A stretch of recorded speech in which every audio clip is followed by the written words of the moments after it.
കണ്ണൂരിലെ പൊട്ടിത്തെറിയിൽ പ്രതിരോധത്തിലായി CPM. TK ഗോവിന്ദന്റെ ആരോപണത്തോട് പ്രതികരിക്കാതെ MV ഗോവിന്ദനും മുഖ്യമന്ത്രിയും. രക്തസാക്ഷിത്വ fund തിരിമറി ആരോപണം ഉയർന്ന പയ്യന്നൂരും പാർട്ടിക്ക് തലവേദനയാകുന്നു. ധർമ്മടത്ത് മുഖ്യമന്ത്രിയുടെ റോഡ് ഷോ വൈകിട്ട് 3 മണിക്ക്. തർക്കങ്ങൾക്കിടെ കോൺഗ്രസിന്റെ ആദ്യ സ്ഥാനാർത്ഥി പ്രഖ്യാപനം ഇന്ന്. ആദ്യ പട്ടികയിൽ 50 പേരെന്ന് സൂചന. കേന്ദ്ര തെരഞ്ഞെടുപ്പ് സമിതി യോഗം രാവിലെ 10:30 ഡൽഹിയിൽ. രണ്ടാമത്തെ പട്ടിക നാളെ. K സുധാകരനുമായുള്ള നേതൃത്വത്തിന്റെ കൂടിക്കാഴ്ചയും ഇന്ന്.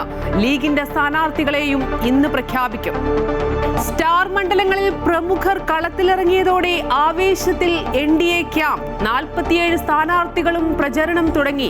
ബാക്കിയുള്ള സ്ഥാനാർത്ഥികളെയും ഉടൻ പ്രഖ്യാപിക്കും. തിരുവനന്തപുരം സെൻട്രലിൽ ഇനിയും വ്യക്തത വരുത്താതെ പാർട്ടി. ഡോക്ടർ വന്ദനാദാസ് വധക്കേസിൽ വിധി ഇന്ന്. കൊട്ടാരക്കര താലൂക്ക് ആശുപത്രിയിൽ വൈദ്യ പരിശോധനയ്ക്ക് പോലീസ് കൊണ്ടുവന്ന സന്ദീപ് എന്നയാളുടെ കുത്തേറ്റ് വന്ദന മരിച്ചത് 2023 മെയ് 10. വിധി പ്രസ്താവിക്കുന്നത് കൊല്ലം അഡീഷണൽ സെഷൻസ് കോടതി. പ്രതിക്ക് പരമാവധി ശിക്ഷ നൽകണമെന്ന് പ്രോസിക്യൂഷൻ.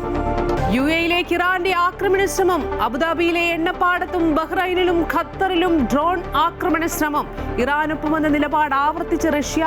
ഗൾഫ് മേഖല അനിശ്ചിതത്വത്തിലെന്നും യുദ്ധം അവസാനിപ്പിക്കാൻ പരമാവധി ശ്രമമെന്നും റഷ്യ.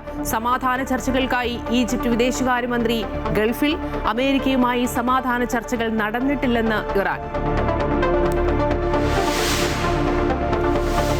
കാബൂളിലെ ആശുപത്രിയിലേക്ക് പാകിസ്ഥാന്റെ വ്യോമാക്രമണം.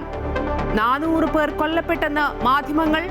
250ഓളം പേർക്ക് പരിക്കെന്നും റിപ്പോർട്ട്. ആശുപത്രി പൂർണ്ണമായും തകർന്നു.